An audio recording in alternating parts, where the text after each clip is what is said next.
Oh yeah, that's right. The Mark III DeLorean from Hot Toys is going to be reviewed on this episode. I told you. Didn't I tell you folks out there that the Mark III was going to be delivered before Christmas?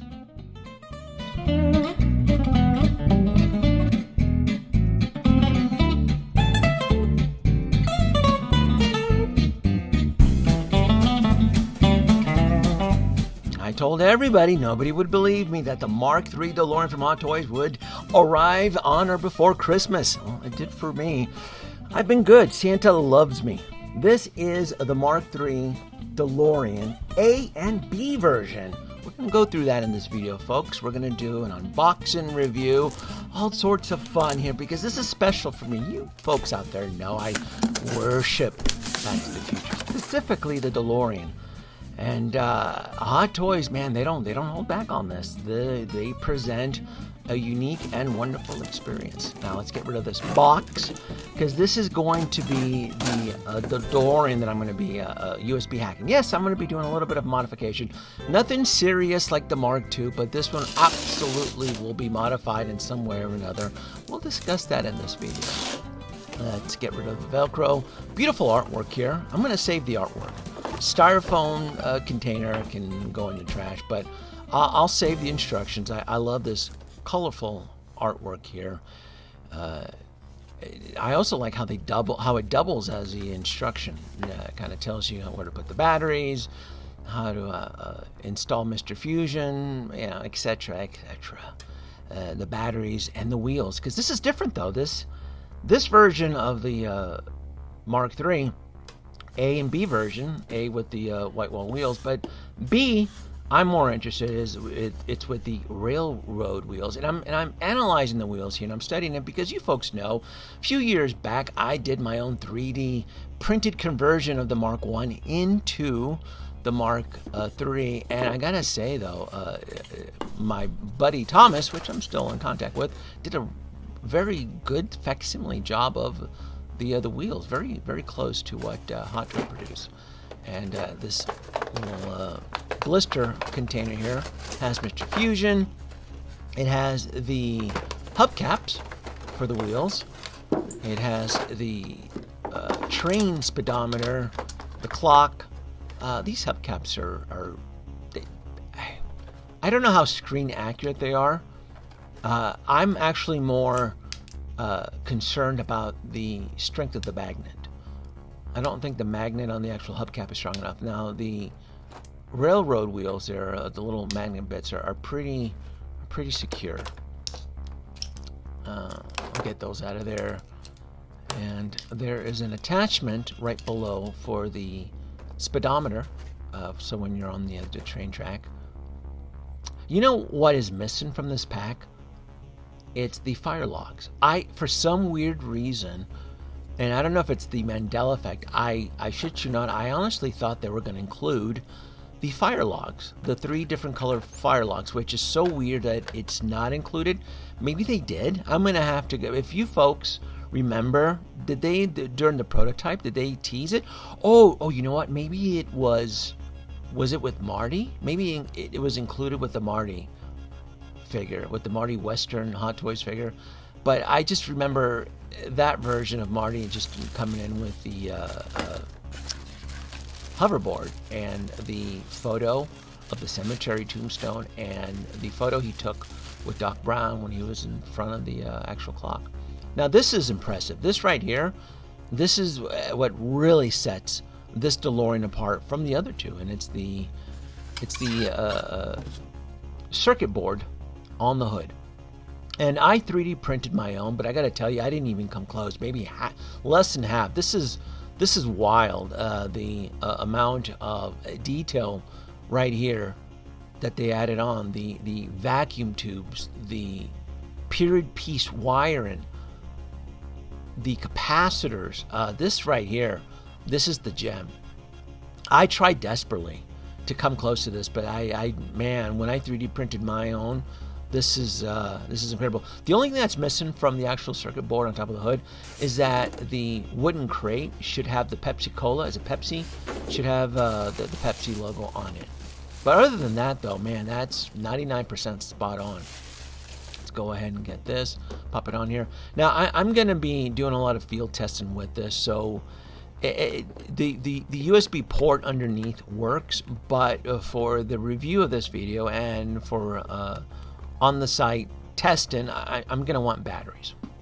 What's neat though is that if you do plug this in with the USB-C, it overrides, and it actually overrides the batteries, meaning that you won't be relying on the batteries and the USB-C. It just switches over to USB-C. Now I'm flipping this over because this has a cool feature. It has regular drive mode and it has off-road mode, and you have to use both hands as instructed in the little pamphlet there. You have to pull both wheels, and there's a switch mechanism underneath it right here, which is it's right there. Hopefully I can show it to you. I'm gonna get the camera, shine the light right there. That right there is what triggers the wheel. It's a spring taut mechanism that forces the wheel to retract back to its regular mode. When you pull on the wheels, it goes into off-road mode, so that you can recreate that scene in Death Valley where the DeLorean is riding across the desert and such. Because there's multiple versions of the DeLorean that was used for Part 3. So it's fantastic that they included the off-road mode. So that's, to me right there, extra points for Hot Toys on that. The spring mechanism hood pops in right there. And something that I noticed that I actually encountered on my own 3D printed converted DeLorean is the leather straps, because when I used leather straps on mine, I had difficulties in trying to get the strap, and it looks like Hot Toys ran into the same issue that I did years ago. You want to be careful, and I can tell you right now, those leather straps are going to snap. They're just eventually going to wear off. Let's add Mr. Fusion on here. I'm not going to mod anything. I'm not going to add any lights to Mr. Fusion at all. Hubcaps are magnetic. Again, it feels like it's a weak magnet, but I mean, they hold on. The thing is, though, is that if you push the DeLorean on the floor or any type of rough surface, those hubcaps fly right off. Now, the sticky putty here, I'm adding a little bit, and it's just for safekeeping for the bolt, because I'm not going to be saving anything from the packaging, and I'm probably going to have these wheels in a Tupperware container of sorts. So it's just to help keep things organized. That's the reason why I added the tacking. Another challenge with collectors, it's always, it is essentially a bitch. It is adding the flux bands. Please take my advice and get yourself a $20 hot gun off of Amazon. It's in my Amazon link store. It's my number one product that tends to get purchased. A $20 hot gun, I shit you not, I use this thing all the time. Low heat, it helps bend the little tubes on here, and these tubes, they act like a memory tube, and meaning that once you warm them up and you put them in a specific position, it holds that position. So yeah, please just take the time. Or you know what, if you don't even want to spend the $20 on a professional hot gun, just use a blow dryer. That works as well too. But you're able to get that uniformed look. Oh, that's Scarlet. Scarlet, what are you doing? My little puppy was wondering what I was doing. Anyway, this right here, I had no idea what this is. I had to read the instructions. I don't remember this. I don't know if it was something that Hot Toys invented, but it is it's a tow bar that goes in front of the DeLorean. I honestly don't remember the DeLorean having the tow bar, but I guess it would make sense. It was probably towed. Oh, you know what? When it was on the deleted scene, Doc and his horses, they used it to tow the DeLorean back into town. That was a deleted scene. This is the speed gauge for the train. Little magnetic, little plastic clip. This is all magnetic. I love this. I love that. It's all magnetic. It holds into place. This is extra tubing and cable. There, look, I'm going to tell you, the front dashboard of this DeLorean is busy. There's just so much going on, but this is extra tubing that you essentially bend. It's not magnetic. It just sits right on top of the dashboard of there, right in front of the steering wheel, right there. Everything looks good as far as installing and so forth. The only thing that is left is removing the film, the protective film for the windshield. That's usually the last thing I do, just because there's just so much installation, the flux bands, and it helps protect it. Look, if you play with the DeLoreans as much as I do, these windshields are going to end up getting scratched regardless. It is what it is. So I just wanted to do a few shots up here, just showing you like the front of the vehicle. Again, that front dashboard on top of the vehicle, there's just so much. There's extra cables, very different. It's one of the things that I think helps set it apart from the Mark II and the Mark I. Just so much more to it. But again, I mean, the DeLorean malfunctioned at the end of Part 2 and got struck by lightning, so there were some modifications that needed to be done. Overall, I love the off-road mode. I'm probably going to keep it in off-road. It doesn't look as cool when it's in regular mode as far as the wheels, but when it's lifted, it absolutely helps it set it apart from the Mark II, which I always keep in hover mode, and the Mark I. Now, there are two settings on here, and when you hit the button twice underneath the hood, it activates the thrusters, and I thought this was stupid because the Mark III's thrusters never illuminate. It's part of the hover conversion, and if the hover conversion isn't working, the car can't fly. These lights should not. If anything, this is probably where I'm going to modify. I'm going to get rid of the lights, and I'm going to try to 3D print actual exhaust ports for the back.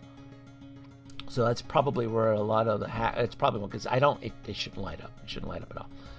Car lights up beautiful. I turned off the lights in the room, just kind of focused in a lot of the detail. And you can see how the time circuit's a little bit different because destination time. Remember, you go in this version, the time circuits absolutely should say 1885. So those time circuit dials, the info there's going to be different than the Mark I and the Mark II. This one specifically tailored, last destination was 1885. So that's its arrival date. And flux capacitor looks great. Little shots there in the dark. And I got to do comparisons. You folks are going to say, well, what's the difference? And they're all different. These are my kids. These DeLorean Hot Toys are my kids. And they all have their own unique look, feel. I can tell you, they did brand new R&D. People always say, oh, is Hot Toys being lazy? I will defend Hot Toys that there is absolutely brand new R&D, mechanical mechanisms underneath the Mark III. The car feels a little bit heavier too. The actual joints are steel, so that when you're swapping out the wheels, very different compared to the Mark II, where the actual struts are plastic. It has to be for the hover conversion mode. But there's a lot of new features. Again, yes, the exterior of the body is a DeLorean, but Hot Toys, I still feel, in my honest opinion, they added some brand new R&D. So these are all different. The Mark I, the Mark II, they're all manufactured different, and they all have their own little quirks. So, and it rides very smooth on the surface. Honestly, in the off-road mode, I feel the car rolls a hell of a lot better on the surface than the actual Mark I does. Now I'm throwing in the hoverboard, and I think this is ready to go and head out to the Old West, right? Finish off the video there.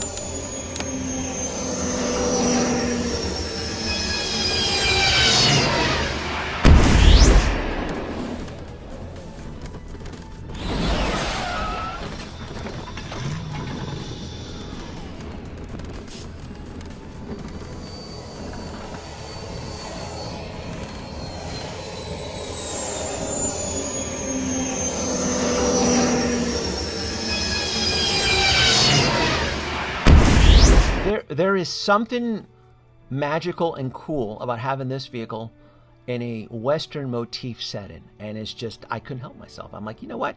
I'll finish the review, the Mark III's B version, out in the Old West, right? I live in Las Vegas. I mean, the desert's right there, and of course, I'm gonna roll it, play around with it, pretend like it's there. Come on, didn't I tell you? I wasn't kidding. I told you I want to go out there and want to play with it.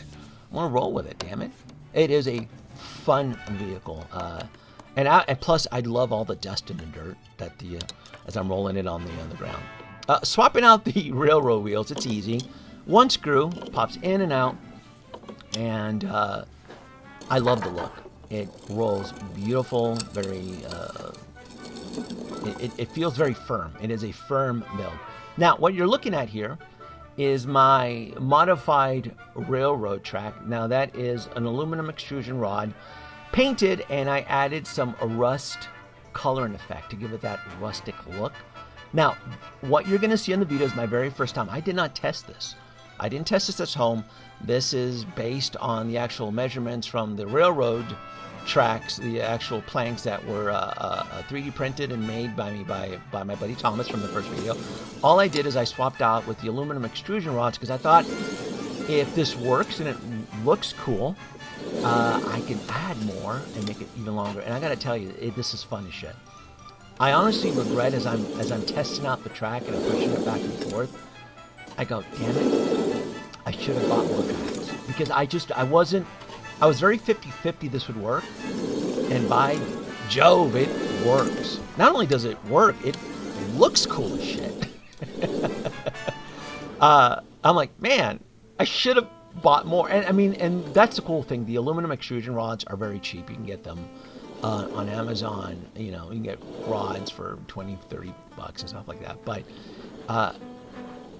definitely, when I have this version displayed, yes, I'm gonna have two versions of the Mark III in my collection. I'm gonna have one version in the railroad motif here set up. This is I can't stop playing with this thing. This thing is just fun as shit. And I'm gonna have one in the A version with the 50s wheels. And of course, I got to go on location. I got to get some sun shots here, some true light shots on here, just to kind of see what it looks. And I'm gonna tell you, I'm kicking myself because this track is long. Because all I want to do is just push on it. And I look, as I was filming it, these two chicks decided to just walk in front. I know you didn't need to. And I'm just letting you know. Just give me the stink eye. I mean, I gave them the stink eye. And they're just, this is you know, behind the scenes shot there. I'm like, yeah, go ahead, just walk in front of my shot, bitches. Anyway, Doc Brown does make an appearance in my review, and I love it. These shots, they all came out great, and it's just fun to go out on location, out in the outdoors, and take photos of this thing. This thing is beautiful. Folks, you got to get your own Mark III. This was a lot of fun. And yeah, I just, this is gonna be cool. Like, subscribe, leave your comments below, and you know, folks, thanks for watching, because I had a lot of fun making this video. I love making videos like this where I can't help myself. Now I'm gonna go back and play with this again.